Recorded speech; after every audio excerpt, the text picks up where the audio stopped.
In August 2001, Charlotte Martinez made a discovery that would change everything she thought she knew about her mother's death. She was cleaning out the attic of her childhood home in Laurel, Maryland, a task she'd been putting off for nearly 3 years since inheriting the property. The house still smelled like her mother's perfume in some rooms, even after 30 years. Charlotte was 41 years old, a pediatric nurse, married with 2 teenagers. She'd spent 3 decades trying not to think too much about what happened on December 9th, 1971. But grief doesn't follow timelines, and neither does justice. Charlotte was sorting through boxes of old Christmas decorations, report cards, and photo albums when she found something wedged inside a hollowed-out dictionary. It was a small leather diary with a broken clasp, the kind you could buy at any drugstore in 1971. The pages were yellowed, and the handwriting was instantly recognizable, her mother's neat, careful script. Rachel Goodison had kept a diary. But that couldn't be right.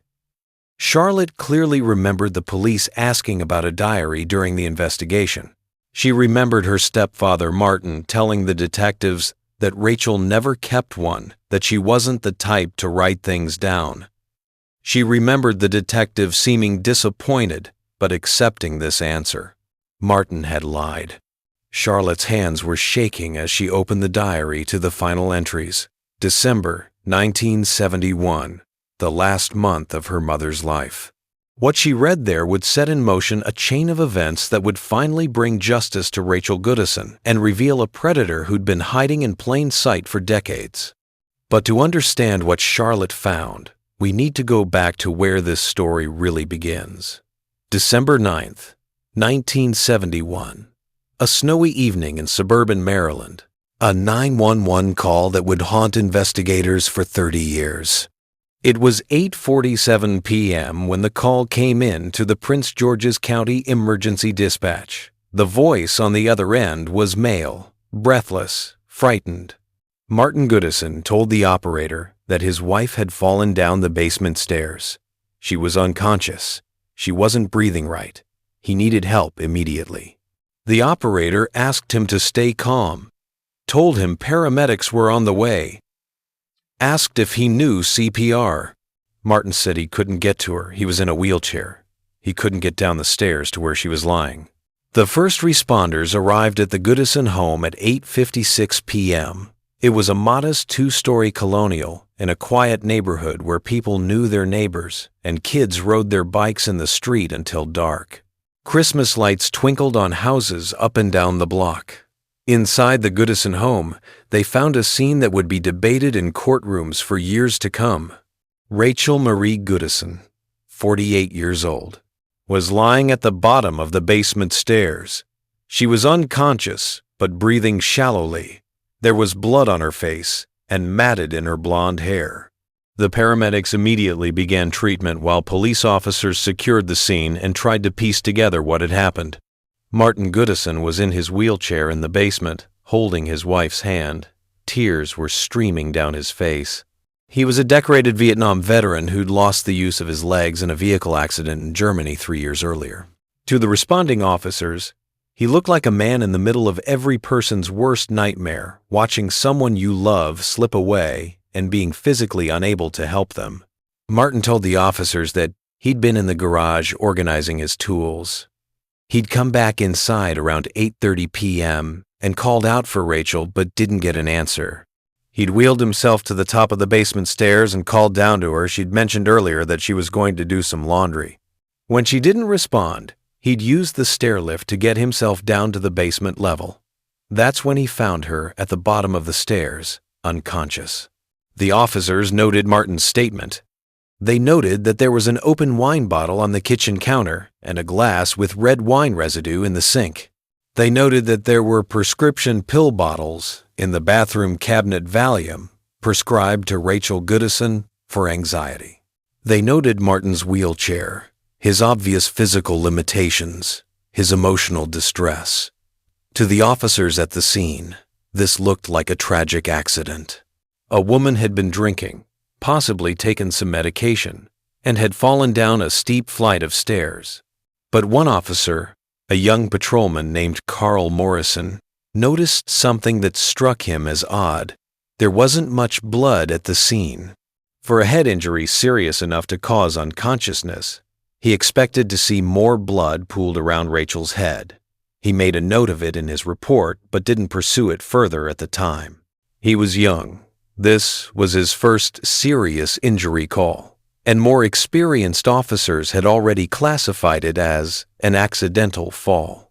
Rachel was rushed to Prince George's Hospital Center. Martin rode in the ambulance with her, still in his wheelchair, still holding her hand. At the hospital, he asked the doctors repeatedly if she would be okay. He offered to donate blood if she needed it. He called Rachel's daughters Charlotte, who was 11, and Susan, who was 15, and told them in a broken voice that their mother had been in an accident and they needed to come to the hospital right away.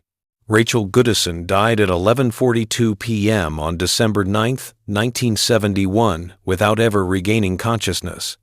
The cause of death was listed as traumatic brain injury due to accidental fall. Martin Goodison wept in the hospital corridor. The nurses who worked that shift later told investigators that they'd never seen a husband so devastated by his wife's death. The story should have ended there.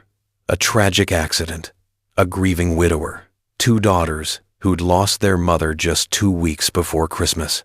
But medicine has a way of revealing truths that emotions can obscure. Doctor. Patricia Henley was 34 years old and had been working as a medical examiner for Prince George's County for 7 years when Rachel Goodison's body arrived at her examination table on December 11, 1971. Dr. Henley had seen dozens of fall victims in her career. She knew what those injuries typically looked like. And within the first 15 minutes of examining Rachel Goodison, she knew that something about this case didn't add up.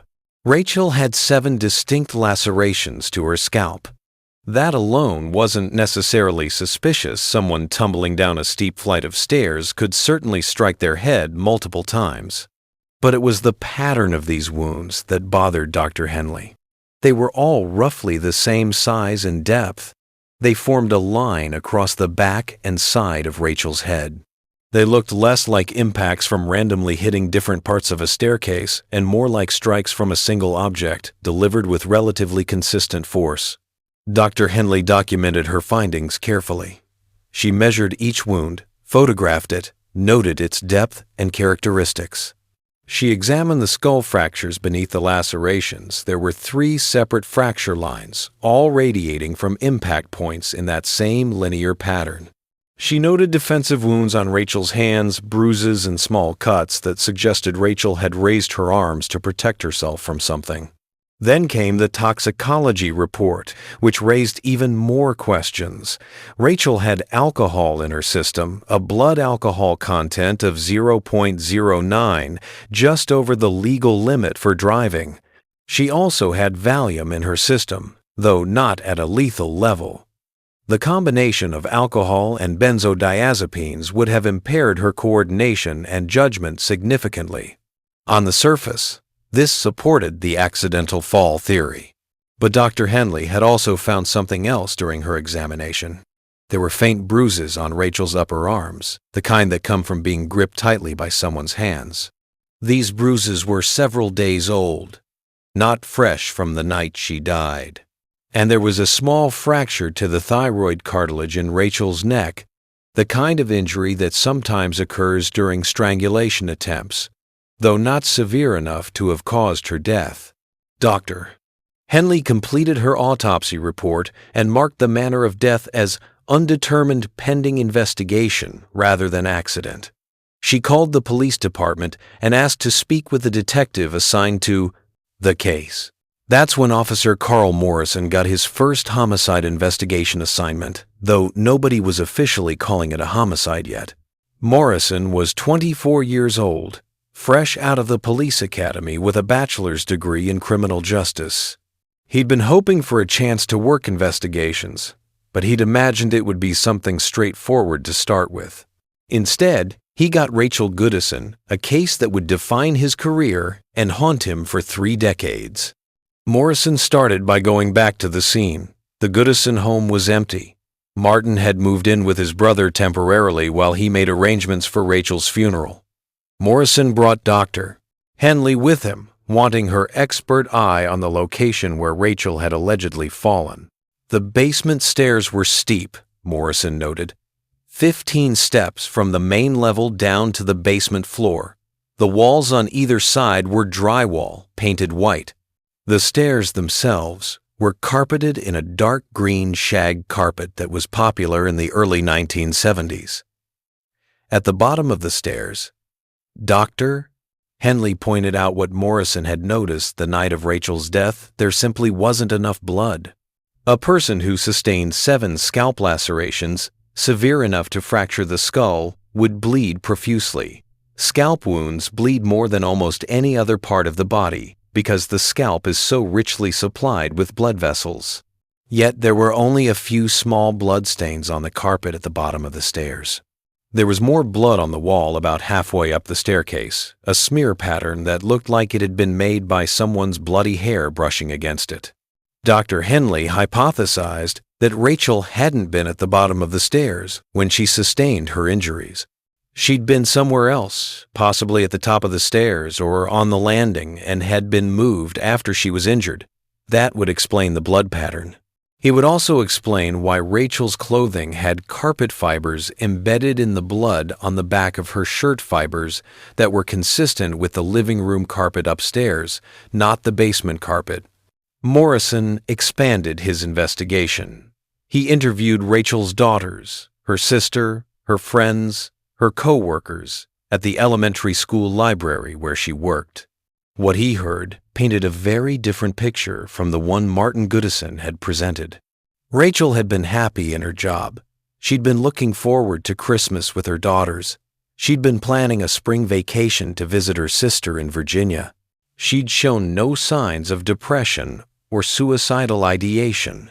And crucially, everyone who knew Rachel said the same thing: she barely drank. A glass of wine, with dinner occasionally, maybe 2 glasses at a party.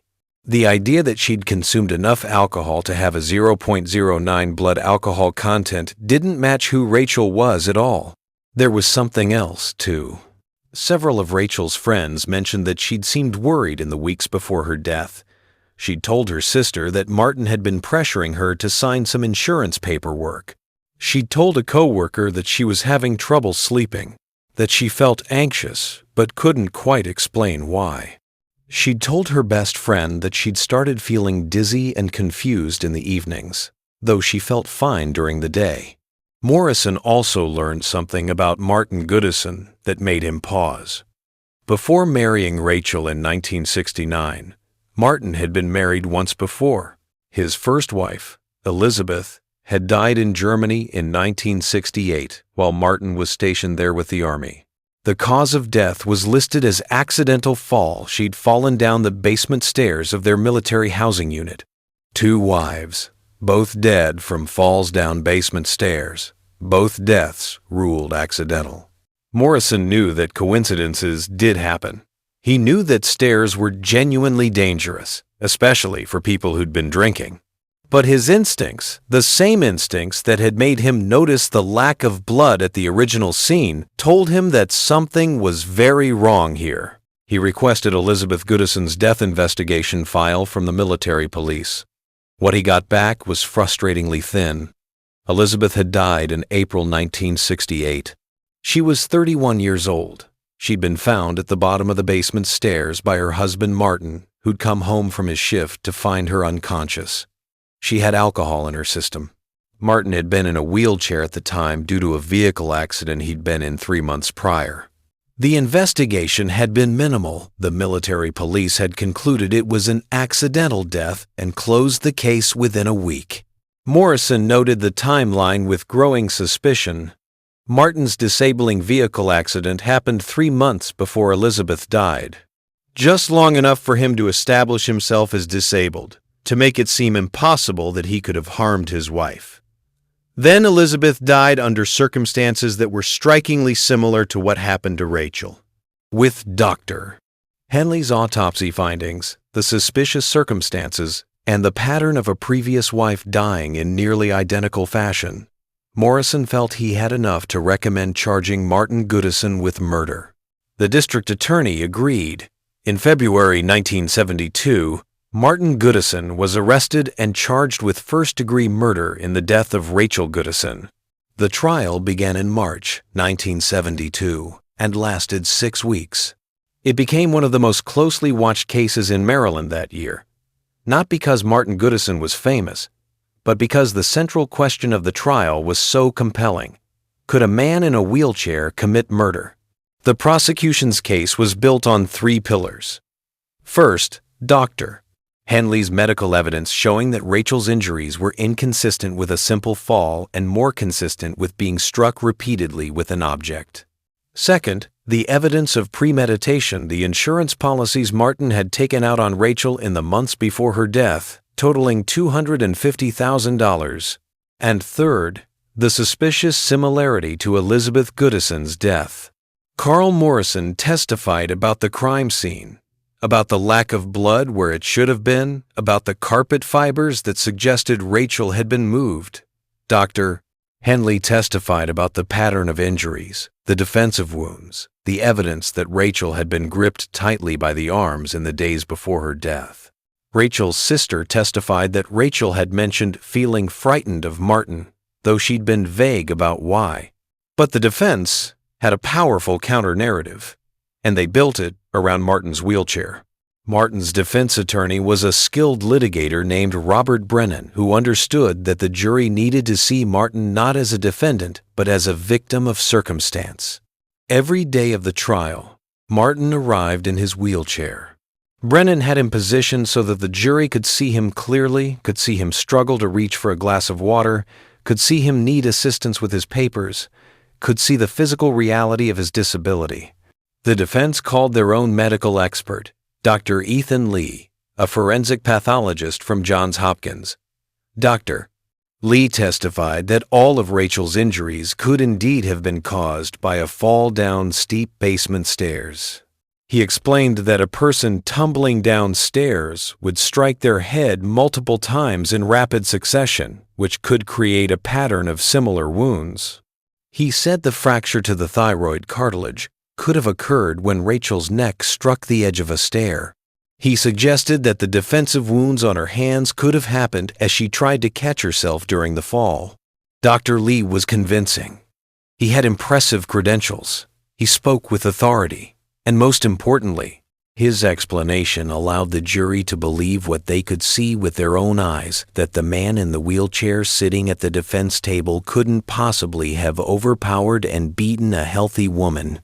Brennan's closing argument was masterful. He acknowledged that Rachel's death was tragic. He acknowledged that the circumstances were suspicious. But he asked the jury to look at Martin Goodison and answer one simple question. How could this disabled veteran, confined to a wheelchair with limited upper body mobility, physically overpower his wife, beat her to death, and then move her body? The prosecution argued that Martin had upper body strength despite his paralysis, that he could have used a weapon like a cane or a heavy object, that Rachel had been drugged with alcohol and Valium and wouldn't have been able to fight back effectively.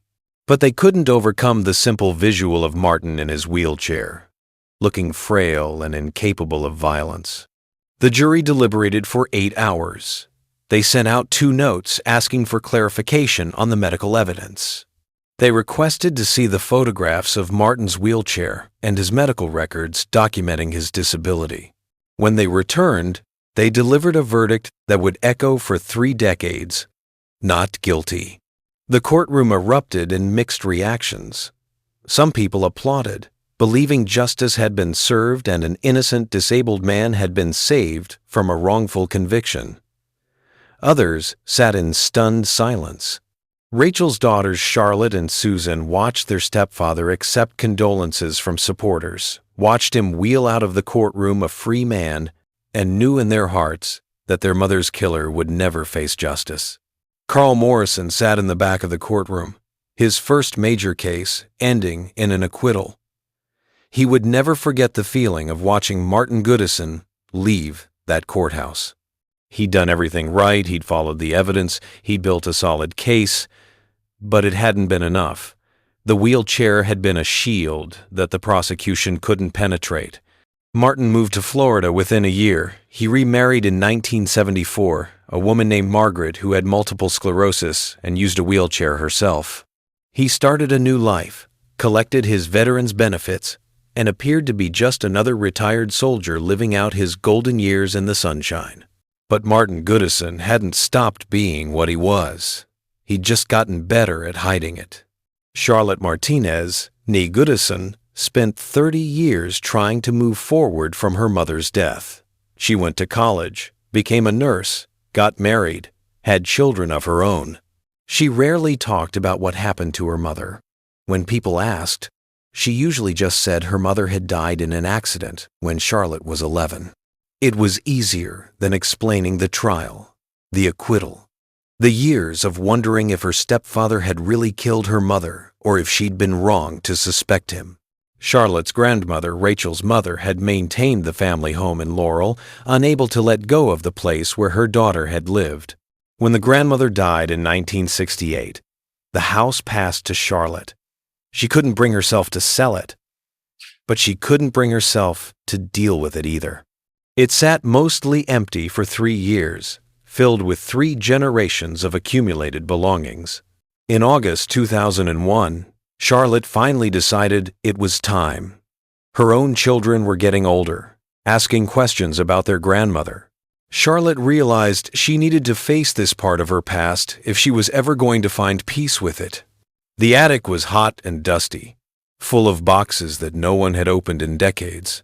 Christmas decorations from the 1960s, old tax returns, report cards from Charlotte and Susan's elementary school years, photo albums documenting birthdays and holidays, and ordinary moments that had become precious simply because they contained images of Rachel alive and smiling. Charlotte found the dictionary by accident. It had fallen behind a stack of boxes, and she nearly missed it entirely. When she picked it up, it felt too light, and when she opened it, she saw that the pages had been carefully cut out to create a hidden compartment. Inside that compartment was her mother's diary. Charlotte sat down in the sweltering attic and started reading. Most of the entries from early 1971 were mundane notes about groceries to buy, reminders about school events, observations about the weather and her garden. Rachel had been an ordinary woman living an ordinary life, documenting the small moments that make up a life. But in November 1971, the tone of the entries changed. November 15th.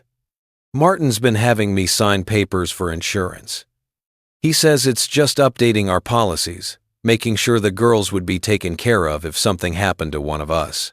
But when I asked to actually read the papers before signing, he got angry. He's never gotten angry with me before. It scared me a little. November 20th. I can't shake this feeling that something's wrong. Martin's been so attentive lately. Almost too attentive. He brings me wine with dinner every night now, even though he knows I don't really drink. He seems annoyed when I don't finish it. November 28th. I went to our insurance agent today. I wanted to understand what I'd signed. The agent looked confused when I told him about the policies Martin mentioned. He pulled our file and showed me we have 3 separate life insurance policies on me now, taken out in the last 6 months. The total is $250,000. That seems like so much money. When I asked why Martin would do that without really discussing it with me, the agent said Martin had told him I was developing a drinking problem and Martin wanted to make sure I was covered in case something happened. I don't have a drinking problem. I barely drink at all. Why would Martin say that? December 3rd. I confronted Martin about the insurance tonight. I told him I knew about all the policies, that I knew what he'd told the agent about me drinking. He didn't seem embarrassed or apologetic. He just looked at me with this cold expression I'd never seen before and said, "You're always so suspicious, Rachel. I'm trying to protect our family." But it didn't feel like protection. It felt like a threat. December 5th. Something's very wrong. Last night, Martin poured me wine with dinner, and I took one sip and immediately felt dizzy and confused. It was worse than being drunk. I felt disconnected from my own body. I managed to pour most of the wine down the sink when Martin went to answer the phone. This morning I felt a little better, but I've been having these episodes for weeks now. Always in the evening. Always after Martin gives me something to drink or after I take the vitamins he insists I take.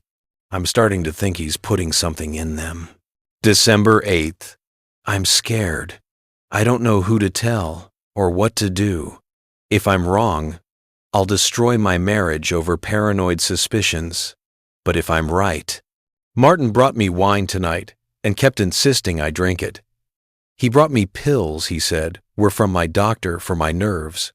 I've never been prescribed anything for my nerves. I pretended to take them, but I flushed them down the toilet. I pretended to drink the wine, but I poured it into the potted plant when he wasn't looking. Martin keeps asking me if I've talked to anyone today, if I've made any phone calls. He seems anxious, watching me constantly. I'm going to call Susan tomorrow.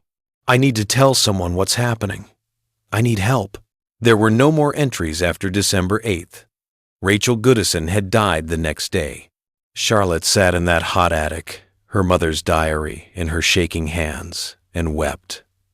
Her mother had known. Rachel had figured out that something was wrong. She'd tried to protect herself. She'd been planning to reach out for help, but she'd run out of time. Charlotte also realized something else that made her blood run cold.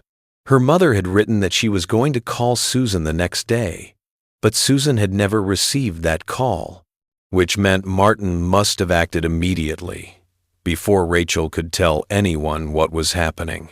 This wasn't a tragic accident. This was premeditated murder, and Charlotte was holding the proof in her hands. Charlotte didn't know what to do at first. She knew Martin had been acquitted. She'd learned enough about the legal system over the years to know about double jeopardy, the constitutional protection that prevents someone from being tried twice for the same crime. She couldn't take this diary to the police and have Martin arrested for Rachel's murder. That case was closed, legally speaking, forever. But Charlotte also knew she couldn't just put the diary back in the attic and pretend she'd never found it. Her mother deserved justice. The truth deserved to be known. So Charlotte made copies of every page of the diary and started making phone calls. Her first call was to her sister Susan, who was now 45 and living in Oregon. Susan was shocked by what Charlotte had found, but not entirely surprised. She'd always believed that Martin had killed their mother. The acquittal had never sat right with her. Together, the sisters decided they needed to find out if there was any legal avenue to pursue justice. Charlotte's second call was to a lawyer who specialized in criminal appeals and cold cases. The lawyer confirmed what Charlotte feared: Martin couldn't be tried again for Rachel's murder. But the lawyer also said something interesting. The diary proves Martin lied to police during the original investigation. He told them Rachel didn't keep a diary. That lie might have prevented investigators from finding evidence. And if Martin has committed other crimes that weren't part of the original trial, he could potentially be charged with those. That's when Charlotte started digging into Martin's background, something she realized she'd never really done before. She'd been 11 when Martin became her stepfather. She'd accepted the story he told about his past without question, because that's what children do. But now, as an adult with access to public records and the internet, Charlotte started researching Martin Goodison's life before he married her mother. She found his first marriage to Elizabeth Cooper, who became Elizabeth Goodison in 1965. She found Elizabeth's death certificate listing the cause of death as accidental fall. She found Martin's military records, which showed he'd been stationed in Germany and had been in a vehicle accident in January 1968 that had left him with limited mobility in his legs. Charlotte also found Martin's third marriage, which surprised her. She'd known he'd remarried after moving to Florida, but she'd never looked into who he'd married or what had happened to that relationship. His current wife was named Margaret, and from what Charlotte could find in public records, Margaret was still married to Martin and living in Clearwater, Florida. On impulse, Charlotte decided to try to contact Margaret. She found a phone number and called, not really sure what she would say, but it was Margaret who answered. And when Charlotte explained who she was, the daughter of Martin's second wife who had died in 1971, Margaret's response was immediate and chilling. "I need to talk to you. Can we meet somewhere? I can't talk on this phone." Martin monitors the line. They arranged to meet at a neutral location, a library in a town halfway between where Charlotte lived in Virginia and where Margaret lived in Florida. 2 weeks later, Charlotte sat across from a woman who looked exhausted and frightened, despite the fact that she was meeting her husband's stepdaughter in a public place. Margaret was 62 years old. She'd been diagnosed with multiple sclerosis 15 years earlier and used a wheelchair for mobility. She'd met Martin at a support group for people with mobility issues and had been drawn to him because he seemed to understand what she was going through. They'd married in 1974. For the first few years, things were good, Margaret told Charlotte. Martin was caring and attentive. But gradually, things changed. He became controlling. He handles all our money. He doesn't like me talking to my sister. He insists on managing all my medications. Margaret paused, seeming to gather courage for what she needed to say next. "Charlotte, I think Martin is trying to kill me." The words hung in the air between them. Charlotte felt her stomach drop. "Why do you think that?" Margaret explained that about 6 months ago, Martin had started talking about life insurance. He'd encouraged Margaret to increase her policy, saying he wanted to make sure he'd be taken care of if her medical situation got worse and she passed on. He'd said it casually, as if it was just responsible financial planning. But Margaret had noticed that Martin seemed overly interested in the details of the policy, in how long they'd been married, in whether suicide would void the payout. Then Margaret started feeling worse. Her MS symptoms seemed to be progressing rapidly. She was dizzy all the time. She had trouble concentrating. Her doctors were puzzled because her MRIs didn't show the kind of disease progression that would explain her symptoms. "I started getting suspicious," Margaret said. "So I started pretending to take the medications and vitamins Martin gave me, but I'd hide them instead. And Charlotte, when I did that, I started feeling better. The dizziness improved. I could think more clearly. I realized Martin was putting something in the pills. Margaret had been collecting the pills Martin gave her, hiding them in a box under a floorboard in her closet. She'd been too frightened to go to the police because she wasn't sure they'd believe her, and she was financially dependent on Martin. But when Charlotte called and explained about Rachel's diary, about the eerily similar circumstances, Margaret knew she wasn't imagining things. Charlotte asked the question that had been burning in her mind since Margaret had said she thought Martin was trying to kill her. "Do you know about Elizabeth, Martin's first wife?" Margaret's face went pale. "Who?" Martin had never mentioned that he'd been married before Rachel. As far as Margaret knew, Rachel had been his first wife. The fact that there had been another wife, another woman who had died in suspicious circumstances, was news to Margaret, and it clearly terrified her. Charlotte showed Margaret copies of the diary pages. She explained about the trial, the acquittal, the pattern of behavior Rachel had documented. Margaret started crying, realizing how close she might be to becoming Martin's third victim. "We need to go to the police," Charlotte said. "This is bigger than just what happened to my mother. Martin is still dangerous. He's still hunting." But Margaret was hesitant. What if they don't believe us? What if they think we're just two women with a grudge against him? He was acquitted for your mother's death. What if going to the police just makes him more careful, makes him move up his timeline? Charlotte understood Margaret's fear, but she also knew they couldn't do nothing. She promised Margaret that she'd figure out a way to help, to get Martin investigated without putting Margaret at immediate risk. Charlotte left that meeting with a sense of purpose she hadn't felt in 30 years. Her mother's diary might not be able to bring Martin to justice for Rachel's death, but it might be the key to saving Margaret's life and finally exposing Martin for what he was. When Charlotte returned home, she made a decision. She was going to contact the Maryland State Police Cold Case Unit. Even if they couldn't prosecute Martin for Rachel's death, she could at least get Rachel's story on record officially.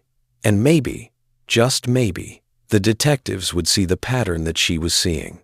In September 2001, Charlotte walked into the cold case unit with her mother's diary, copies of Elizabeth's death certificate, and Margaret's account of what was happening to her in Florida.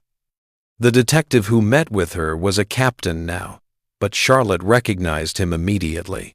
It was Carl Morrison, the young officer who'd been at her mother's death scene 30 years ago.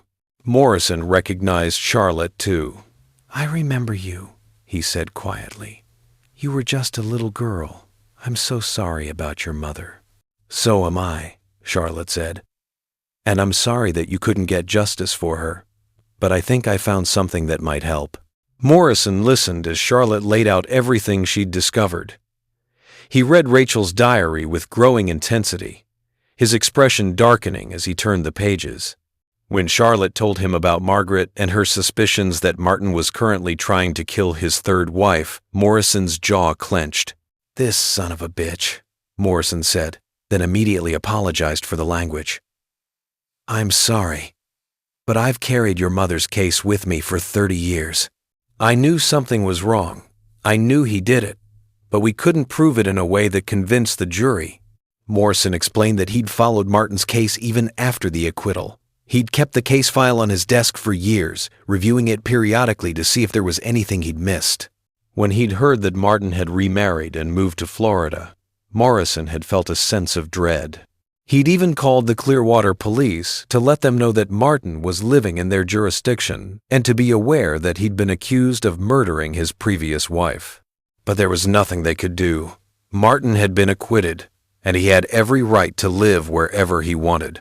"But this diary changes things," Morrison said. "Martin lied during the investigation. He told us Rachel didn't keep a diary. That's obstruction of justice. And if he's actively trying to harm Margaret right now, that's attempted murder. We can't retry him for Rachel's death, but we can investigate him for other crimes." Morrison's mind was already working through the possibilities. He could potentially charge Martin with obstruction in Rachel's case based on the diary. But more urgently, he needed to make sure Margaret was safe. He contacted the FBI, since Martin's potential crimes now crossed state lines, and they assigned an agent named Sarah Chen to work with him. The plan they developed was straightforward. They would go to Florida and check on Margaret. They'd interview her formally, get her statement on record, and see if they could gather enough evidence to charge Martin with attempted murder. If they could prove he was trying to kill Margaret, that would reopen questions about Rachel and Elizabeth's deaths. Even if they couldn't prosecute those cases, they could use the pattern of behavior as evidence of Martin's intent and methodology. But as Morrison and Chen prepared to head to Florida, they also decided to take another step. They requested permission to exhume the bodies of both Elizabeth and Rachel Goodison. Forensic science had advanced significantly since 1968 and 1971. Technologies that didn't exist back then, advanced toxicology, bone analysis, new methods of examining trauma patterns, might reveal evidence that had been missed the first time around. The exhumation requests were approved in October 2001. Meanwhile, Morrison and Chen made plans to visit Clearwater to check on Margaret Goodison and, if possible, confront Martin about his past. On October 15, 2001, Carl Morrison and FBI agent Sarah Chen pulled into the driveway of the modest ranch house where Martin and Margaret Goodison lived in Clearwater, Florida. It was a quiet suburban neighborhood, the kind of place where neighbors knew each other and kept an eye on things. Several neighbors would later tell investigators that they'd always thought the Goodisons were a nice couple, quiet, kept to themselves, but pleasant when you ran into them at the mailbox. Morrison and Chen's plan was simple. Knock on the door, ask to speak with Margaret privately, get her statement on record about what had been happening, and assess whether she was in immediate danger. If Martin was home, they'd interview him too, gauge his reactions, see if they could get him to say something incriminating. But as they approached the front door, Chen noticed something that immediately put her on alert. The newspapers on the front porch were piled up at least 5 or 6 days' worth, yellowing in the Florida sun. The mailbox was overflowing. Through the front window, she could see a wheelchair sitting empty in the living room, positioned in a way that looked abandoned rather than temporarily unused. "Carl," Chen said quietly, "something's wrong." They knocked on the door. No answer. They rang the doorbell. Still nothing. Chen leaned closer to the door, listening. That's when she heard it, a faint tapping sound from somewhere inside the house, irregular but persistent, like someone trying to make noise to attract attention. Morrison immediately called for backup and an ambulance. Based on the accumulated newspapers and the sounds from inside, they had probable cause for a welfare check. They forced the front door open and entered the house. The smell hit them first. It wasn't the smell of death, thankfully, but the smell of a house that had been closed up for too long, combined with something medicinal and the unmistakable odor of human waste. The living room was neat, almost eerily so. The kitchen was clean, but there were empty pill bottles on the counter and a half-empty wine bottle next to the sink. They found Margaret in the master bedroom. She was lying in bed, conscious but clearly in distress.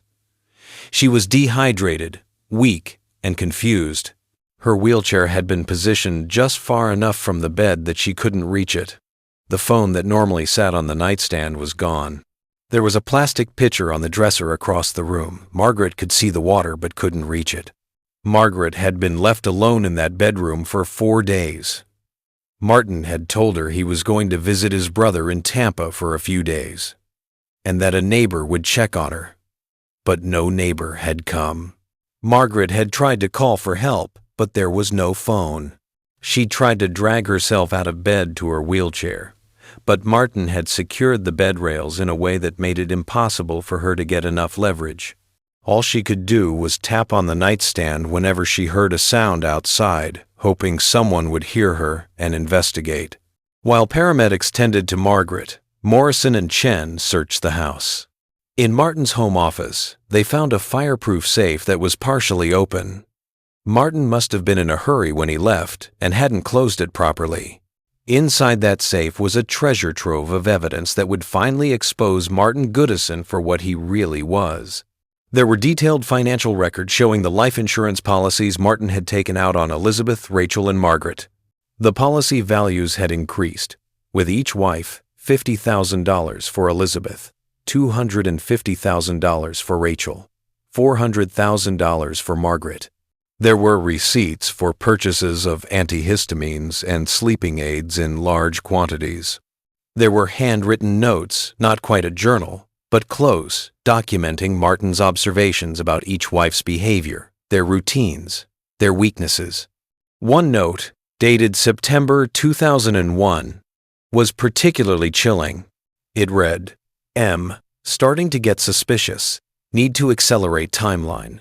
Trip to Tampa in October. Make it look like her disease progressed while I was away. House accident when I return? Or just let nature take its course if left alone long enough. 4 days should be sufficient." Martin had planned to let Margaret die of dehydration while he was conveniently out of town, establishing an alibi. He would return to find his poor, sick wife had tragically passed away in her sleep. Her medical condition would be blamed. No one would suspect murder. Chen also found something else in the safe, a one-way ticket to Bangkok, Thailand, departing from Tampa International Airport on October 18th, just 3 days away. Martin wasn't planning to come back from his visit to his brother. He was planning to disappear with Margaret's life insurance money and start over in a country where American authorities would have difficulty tracking him. But Martin hadn't counted on Charlotte finding Rachel's diary. He hadn't counted on Margaret talking to Charlotte and revealing his pattern. And he certainly hadn't counted on a dogged cop who'd been waiting 30 years for a chance to finish what he'd started. Morrison put out an alert for Martin at all Florida airports, bus stations, and border crossings. He was traveling under his own name, apparently confident enough in his plan that he didn't think he needed a fake identity. Or maybe he had multiple identities prepared and they just hadn't found the documentation yet. The alert paid off 2 days later. Martin Goodison was spotted at Tampa International Airport on October 17th, checking in for a flight to Miami that would connect to his Bangkok flight. An airport security officer recognized him from the FBI bulletin. Within minutes, Martin was surrounded by federal agents. What happened next shocked everyone who'd been following the case. When the agents approached Martin and told him he was under arrest for the attempted murder of Margaret Goodison, Martin stood up from his wheelchair.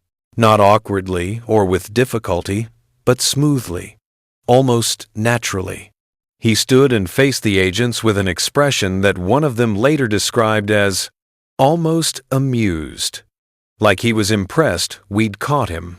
Martin wasn't completely paralyzed and hadn't been for years.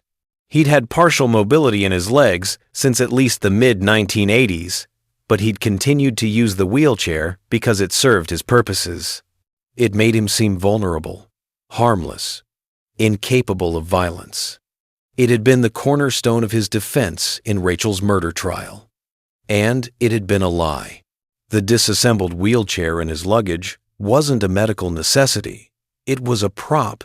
Now, what I'm about to tell you next is something that took months of painstaking forensic work to uncover.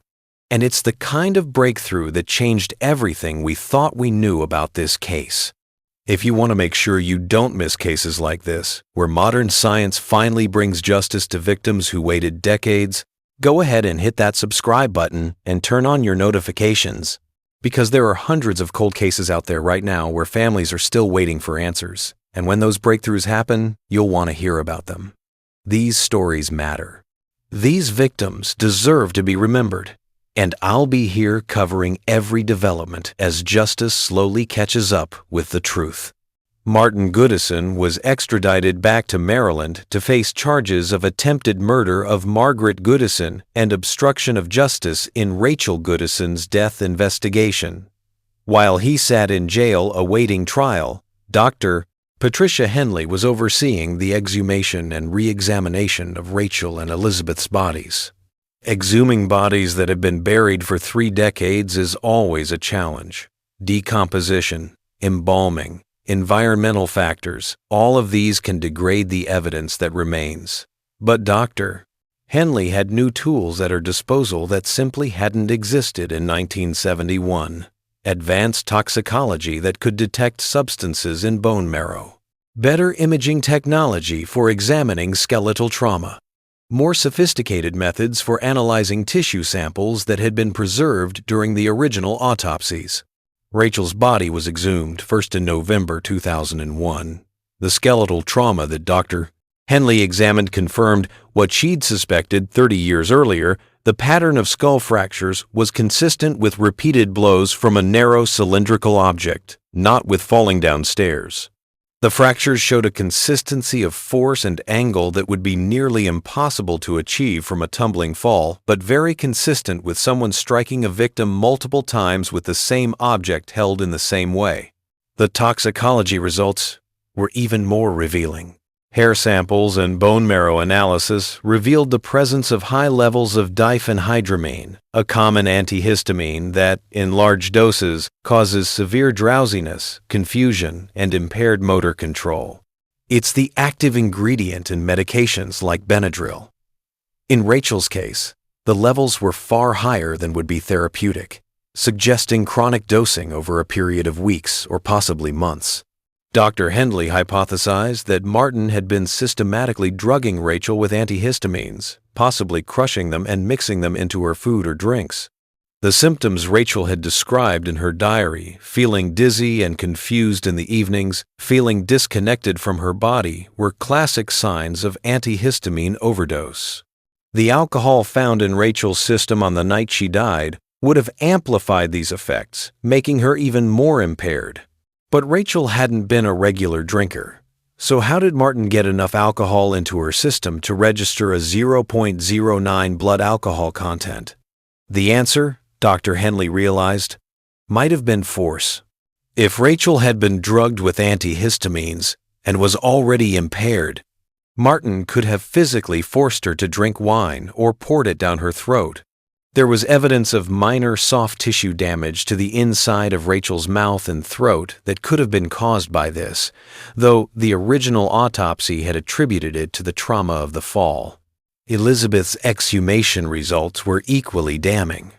Her skeletal trauma showed the same pattern as Rachel's multiple fractures from repeated blows with a consistent object and angle. And her toxicology also showed high levels of antihistamines in bone marrow samples. But there was one key difference between Elizabeth's case and Rachel's case. When Elizabeth died in 1968, Martin hadn't yet acquired his wheelchair. His disabling accident happened in January 1968, 3 months before Elizabeth's death in April. But when Morrison pulled the original accident report, he found something interesting. Martin's accident had been a single-vehicle crash on a German road at night. His car had gone off the road and down an embankment. Martin had sustained injuries to his lower spine and legs. But the investigators at the time had noted that the accident seemed suspicious. There were no skid marks suggesting Martin had tried to stop or avoid the crash. The road conditions were good. There was no mechanical failure found in the vehicle. One investigator had speculated in his notes that Martin might have deliberately crashed the car, possibly because he was intoxicated or because he wanted to die by suicide. But Martin had denied any suicidal intent, said he'd swerved to avoid an animal in the road, and the investigation had been closed without any charges. Morrison began to suspect that Martin's accident hadn't been accidental at all. He believed Martin had deliberately injured himself to acquire the disability that would become his perfect defense strategy. Think about the timing. Martin had been married to Elizabeth for 3 years. By January 1968, he'd taken out life insurance on her. He'd been planning to kill her, but he needed a way to make himself seem incapable of the crime. So he'd crashed his car, sustained real injuries, acquired a real disability, and then spent 3 months establishing himself as a disabled veteran before killing Elizabeth. When investigators looked at his case, they saw a disabled man whose wife had accidentally fallen downstairs. They never suspected murder because Martin couldn't have done it. He was in a wheelchair. It was diabolical. It was patient. It was calculated. And it had worked perfectly. Martin had collected Elizabeth's life insurance, moved back to the United States, and within a year had met and married Rachel. With Rachel, Martin didn't need to create a new disability. He already had one. He just needed to set up the same scenario, take out life insurance, drug his wife over time, stage an accident, collect the money. He'd almost succeeded again. The acquittal in Rachel's trial had proven that his method worked even when police suspected murder. Margaret would have been his third successful kill if Charlotte hadn't found the diary and if Margaret hadn't been smart enough to stop taking the pills Martin gave her. The trial of Martin Goodison began in March 2002, 30 years to the month after his first trial. But this time, there would be no sympathetic portrayal of a disabled veteran wrongly accused. This time, the full truth about Martin Goodison would be revealed. The prosecution brought charges on multiple fronts. Attempted first-degree murder of Margaret Goodison. That case was airtight, given the evidence found in Martin's safe and Margaret's testimony about being left alone to die. 2 counts of first-degree murder for Elizabeth and Rachel, based on the exhumation evidence and the pattern of behavior that established Martin's methodology. The key legal question was whether Martin could be tried for Elizabeth and Rachel's murders. He'd been acquitted for Rachel's death, which should have invoked double jeopardy. But the prosecution argued that the new evidence from the exhumation, combined with evidence of a serial pattern that included the attempted murder of Margaret, constituted new and different evidence that hadn't been available at the original trial. More importantly, the obstruction charge Martin's lie about the diary had potentially prevented the original investigation from finding evidence that would have led to a conviction. After lengthy legal arguments, the judge ruled that Martin could be tried for both murders. The exhumation evidence was new, the pattern evidence was new, and the attempted murder of Margaret established a modus operandi that made Elizabeth and Rachel's deaths clearly part of a series rather than isolated incidents. The trial lasted 3 months. The prosecution's case was devastating in its detail and its scope. They presented the exhumation evidence, showing the identical patterns of injury in both Elizabeth and Rachel. Dr. Henley testified about the toxicology findings, explaining how Martin had systematically weakened his victims with drugs before killing them and staging accidents. Morrison testified about the investigation, about how Martin had lied about the diary, about the pattern of insurance fraud. He described going to the Goodison house the night Rachel died and noticing that something didn't add up. He talked about carrying Rachel's case with him for 30 years, always knowing that justice had been denied. Margaret took the stand and described in heartbreaking detail what her life had been like with Martin. She testified about how charming he'd been when they first met, how he'd seemed to understand her struggles with her disability. She described how gradually he'd isolated her from her family and friends, how he'd taken control of all their finances, how he'd started managing all her medications. She testified about the day she'd secretly stopped taking the pills Martin gave her and how she'd immediately started feeling better. She described collecting those pills and hiding them, afraid to tell anyone because she wasn't sure they'd believe her. She testified about the 4 days she'd spent alone in that bedroom, growing weaker and more dehydrated, realizing that Martin had left her there to die. Charlotte testified too, reading passages from her mother's diary, explaining how she'd found it, describing her decision to contact law enforcement even though she'd known Martin couldn't be retried for her mother's murder. She talked about meeting Margaret and realizing that her stepfather was still hunting, still killing, 30 years after he'd murdered her mother. The defense tried to argue that the exhumation evidence was unreliable due to the age of the remains. They tried to argue that Martin's medical record showed he was truly disabled and couldn't have committed these crimes. They tried to argue that Margaret was a disgruntled wife looking for revenge.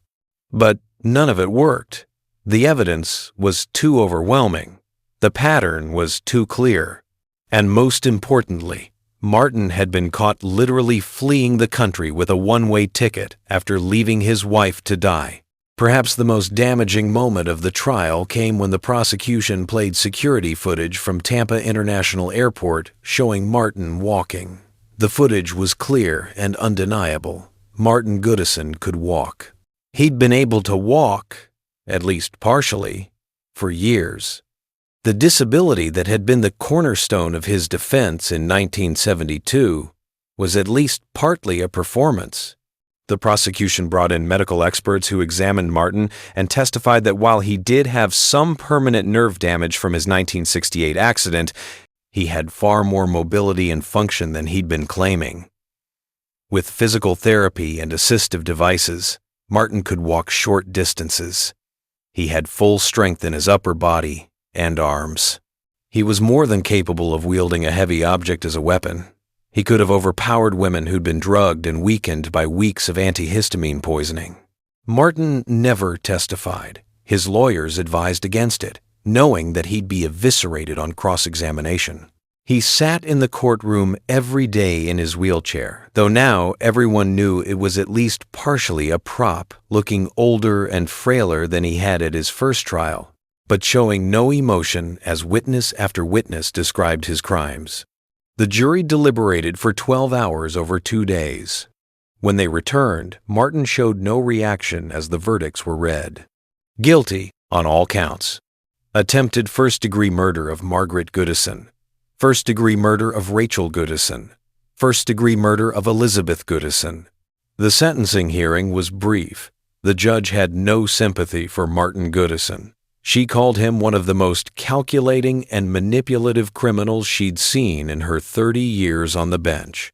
She said his use of his disability as a shield to commit murder represented a profound betrayal of truly disabled people who face prejudice and doubt in their daily lives.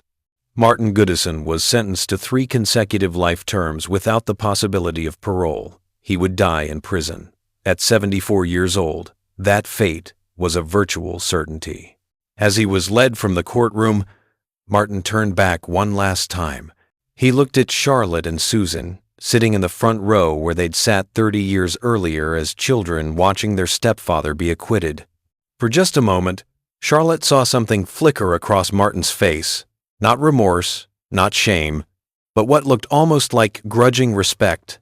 He'd been caught, but only because Charlotte had been smart enough and persistent enough to find the evidence, and brave enough to pursue justice, even when it seemed impossible. Then Martin was gone, led away in shackles to begin his life sentence. The impact of the Martin Goodison case extended far beyond the courtroom. It changed how investigators approach suspicious deaths involving disabled suspects. It changed how insurance fraud patterns are tracked and investigated. It led to new protocols for preserving evidence in closed cases, recognizing that future technologies might be able to analyze that evidence in ways current science cannot. Charlotte and Susan established the Rachel and Elizabeth Goodison Foundation, which provides resources and support for families of cold case victims. The foundation also funds forensic research and helps families navigate the complex legal system when seeking justice for crimes that happened decades ago. Margaret Goodison divorced Martin while he was awaiting trial. She's become an advocate for recognizing the signs of systematic poisoning in domestic violence situations. She speaks to healthcare providers about the importance of listening to patients who report feeling worse at home than they do in other environments, and about the red flags that suggest someone might be being drugged by a partner or family member. Dr. Patricia Henley retired in 2010, but she kept a copy of Rachel's case file in her home office until the day she retired. She told Morrison that the Goodison case taught her never to doubt her instincts when the evidence doesn't match the accepted narrative, and to never stop pushing for answers even when a case seems closed. Carl Morrison retired from the Maryland State Police as a lieutenant colonel in 2015. Throughout his 40-year career, he solved dozens of homicides and cold cases. But he said Rachel Goodison's case was the one that defined his career, not because it was the most complex or the most violent, but because it taught him that justice delayed is not always justice denied. Sometimes you have to wait 30 years. But if you never give up, if you keep the case alive in your mind and your heart, truth will eventually find a way to surface. Martin Goodison is currently incarcerated in a maximum security prison in Maryland. He's 84 years old now, and his health has declined significantly. He uses a wheelchair full-time. Now the irony is not lost on anyone involved in the case. He's never admitted guilt. He's never shown remorse.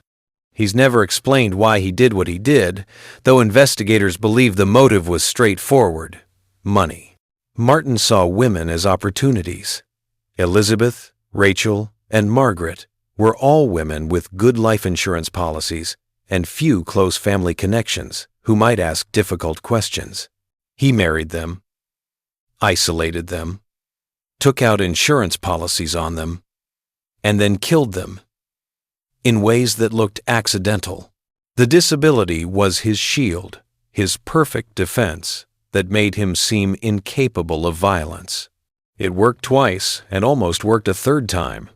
If Charlotte hadn't found that diary, if Margaret hadn't been suspicious enough to stop taking Martin's pills, if Morrison hadn't kept the case alive in his mind for 3 decades, Martin might have gotten away with all of it.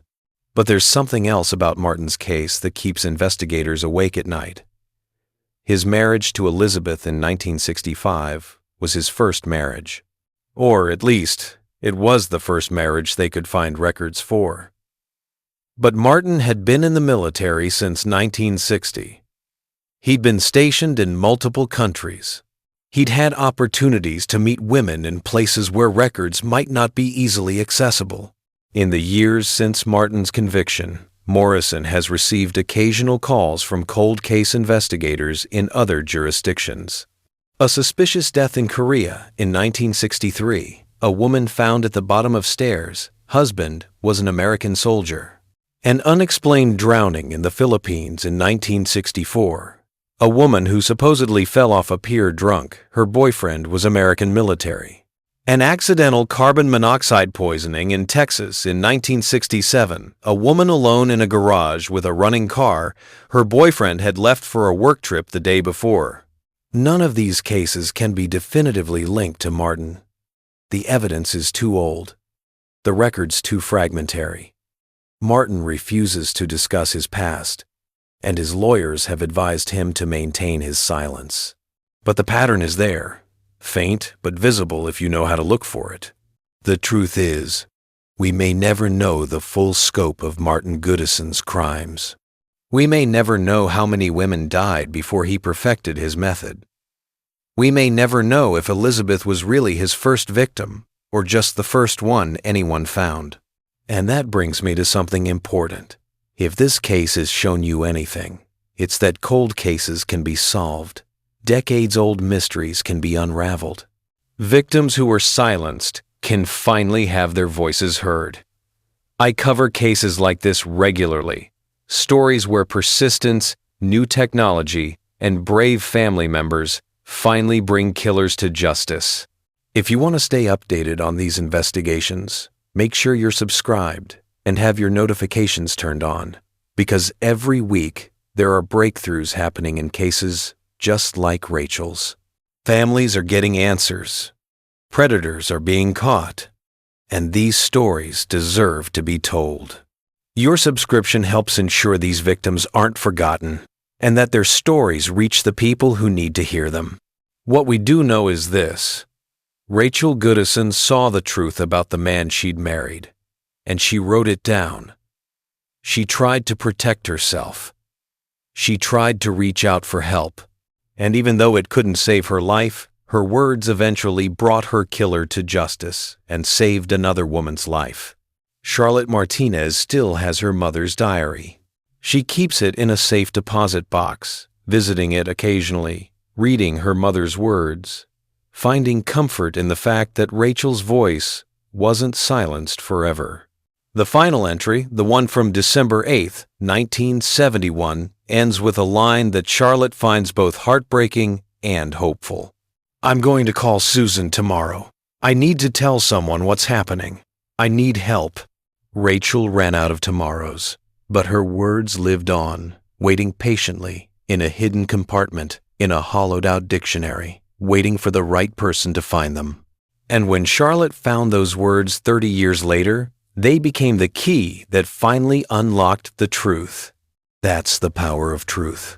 It might take 30 years. It might require luck and coincidence and dogged determination. But truth has a way of surviving in the strangest places, waiting for its moment, waiting for someone brave enough to shine a light in the dark corners where secrets hide. Rachel Goodison got her justice, 3 decades late, but no less meaningful. Elizabeth Goodison's name was finally cleared of the accident that killed her. And Margaret Goodison survived to tell her story and help others recognize the signs of a predator hiding behind a mask of vulnerability. As for Martin Goodison, he sits in his prison cell, an old man running out of time, carrying secrets that he'll likely take to his grave. But even if he never speaks, even if we never know the full truth, his victims have had the final word. Their voices, preserved in diary entries and court testimony and foundation work, echo forward through time. They remind us that victims are not just statistics in case files. They're real people with real voices, with stories that deserve to be heard, with truths that deserve to be believed. And they remind us that some cases are never really cold. They're just waiting for the right person at the right time to refuse to let them stay buried. Charlotte Martinez was that person for her mother. Carl Morrison was that person in his persistence. Margaret Goodison was that person in her survival. The question we should all ask ourselves is this: if we found evidence that could help solve a cold case, would we have the courage to pursue it? If we notice someone in our life exhibiting the warning signs Rachel documented in her diary, would we speak up? If we saw a pattern that others missed, would we trust our instincts? Because the truth is, there are other Martin Goodisons out there. Other predators hiding behind masks of respectability, using society's assumptions and prejudices as shields. Other victims whose voices haven't been heard yet, whose justice is still waiting. The Maryland cold case from 1971 isn't just a story about a murder that was solved 3 decades later. It's a story about the power of persistence, the importance of believing victims, and the long arc of justice that bends toward truth if we're willing to do the hard work of pulling it forward. Rachel Goodison waited 30 years for justice. How many others are still waiting? And what will we do about it?